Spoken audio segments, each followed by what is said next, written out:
শিলচৰৰ আশ্ৰম ৰোডত বন্দুকধাৰীৰ উপদ্ৰৱ বন্দুক দেখুৱাই গৰ্ভৱতী মহিলাক প্ৰহাৰ ভুক্তভোগীক বাহনৰ পৰা নমাই প্ৰহাৰ দুৰ্বৃত্ত ঘটনা শিলচৰৰ আশ্ৰম ৰোডত নিশাৰ নিৰ্জনতা ফালি এগৰাকী ৰাজেশ দাসৰ ঘৰত প্ৰৱেশ কৰে খুৰাহক্ত এটা দুৰ্বৃত্তৰ দলে হাতত বন্দুক লৈ খুৰামত্ত হৈ প্ৰৱেশ কৰে দুৰ্বৃত্তই বলপূৰ্বক প্ৰৱেশ কৰি দুৰ্বৃত্তৰ দলটোৱে যধেমধে আক্ৰমণ কৰা আৰম্ভ কৰে পৰিয়ালটো আনকি দুৰ্বৃত্তৰ কবলৰ পৰা ৰক্ষা নপৰি ৰাজেশ দাসৰ গৰ্ভৱতী পত্নী ঘটনাটা হয়েছে যে মাঠে তোমার শিশু মন্দির মাঠে বার্থডে পার্টি একটা আসছিল তো আমার ভাই এখানে গেছিল তো বার্থডে পার্টিতে কি ঝগড়া হয়েছে এটা তো আমি জানি না হ্যাঁ তো আমি আমার গলিতে হাঁটাহাঁটি করলাম তো তখন তারা টিটু দাস ভজন দাস ধনু দাস শচীন্দ্র দাসের ছেলে তারা আইয়া আমারে অ্যাটাক করছে আয়া মাথাতে প্রথম বাড়ি দিছে রাস্তা বড়িতে আমি ইনজোর্ড আছি বর্তমানে 3 দিন থেকে আমি ঘুমাইতে পারলাম না কিচ্ছু করতে পারলাম না আমার ওয়াইফ আছে আমার ওয়াইফে তারা বাঁচানি চাইছিল আমার ওয়াইফে আমার ওয়াইফে তারা ব্যাক ক্যামেরা ফেলাই দিছে আমার মা আসলো মারেও ফেলাই দিছে আমার বাবারেও মারছে আমার সোনার চেইন নিছে বন্দুক দিয়েও আমার মারছে মাথায় দিকে মারছে টিটু দাসে আমার বন্দুক দিয়েও মারছে এনকাউন্টার করতে আসলো কি হয়েছিল অ্যাকচুয়ালি আপনার লগত আমার লগে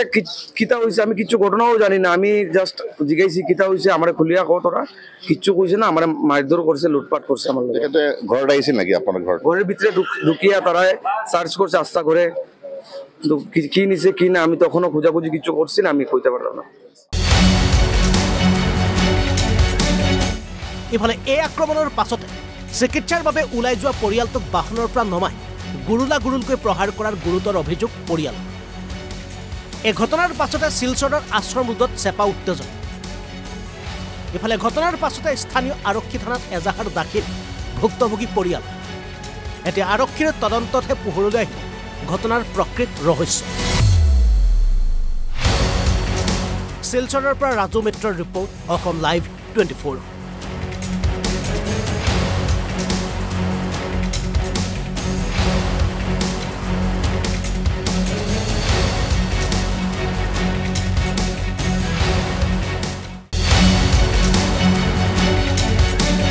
শিলচৰৰ আশ্ৰম ৰোডত বন্দুকধাৰীৰ উপদ্ৰৱ বন্দুক দেখুৱাই গৰ্ভৱতী মহিলাক প্ৰহাৰ ভুক্তভোগীক বাহনৰ পৰা নমাই প্ৰহাৰ দুৰ্বৃত্ত ঘটনা শিলচৰৰ আশ্ৰম ৰোডত নিশাৰ নিৰ্জনতা ফালি এগৰাকী ৰাজেশ দাসৰ ঘৰত প্ৰৱেশ কৰে খুৰাহক্ত এটা দুৰ্বৃত্তৰ দলে হাতত বন্দুক লৈ খুৰামত্ত হৈ প্ৰৱেশ কৰে দুৰ্বৃত্তই বলপূৰ্বক প্ৰৱেশ কৰি দুৰ্বৃত্তৰ দলটোৱে যধেমধে আক্ৰমণ কৰা আৰম্ভ কৰে পৰিয়ালটো আনকি দুৰ্বৃত্তৰ কবলৰ পৰা ৰক্ষা নপৰি ৰাজেশ দাসৰ গৰ্ভৱতী পত্নী ঘটনাটা হয়েছে যে মাঠে তোমার শিশু মন্দির মাঠে বার্থডে পার্টি একটা আসছিল তো আমার ভাই এখানে গেছিল তো বার্থডে পার্টিতে কি ঝগড়া হয়েছে এটা তো আমি জানি না হ্যাঁ তো আমি আমার গলিতে হাঁটাহাঁটি করলাম তো তখন তারা টিটু দাস ভজন দাস ধনু দাস শচীন্দ্র দাসের ছেলে তারা আইয়া আমারে অ্যাটাক করছে আয়া মাথাতে প্রথম বাড়ি দিছে রাস্তা বড়িতে আমি ইনজোর্ড আছি বর্তমানে 3 দিন থেকে আমি ঘুমাইতে পারলাম না কিচ্ছু করতে পারলাম না আমার ওয়াইফ আছে আমার ওয়াইফে তারা বাঁচানি চাইছিল আমার ওয়াইফে আমার ওয়াইফে তারা ব্যাক ক্যামেরা ফেলাই দিছে আমার মা আসলো মারেও ফেলাই দিছে আমার বাবারেও মারছে আমার সোনার চেইন নিছে বন্দুক দিয়েও আমার মারছে মাথায় দিকে মারছে টিটু দাসে আমার বন্দুক দিয়েও মারছে এনকাউন্টার করতে আসলো কি হয়েছিল অ্যাকচুয়ালি আপনার লগত আমার লগে কিতা হইছে আমি কিছু ঘটনাও জানি না আমি জাস্ট জিজ্ঞাসি কিতা হইছে আমারে খুলিয়া কও তোরা কিচ্ছু কইছে না আমারে মারধর করছে লুটপাট করছে আমার লগে এটা ঘরটা আইছে নাকি আপনার ঘরের ভিতরে ঢুকিয়া তারা সার্চ করছে আস্থা করে কি নিছে কি না আমি তখনও খোঁজাখুঁজি কিছু করছি না আমি কইতে পারলাম না ইফালে এই আক্ৰমণৰ পাছতে চিকিৎসাৰ বাবে ওলাই যোৱা পৰিয়ালটোক বাহনৰ পৰা নমাই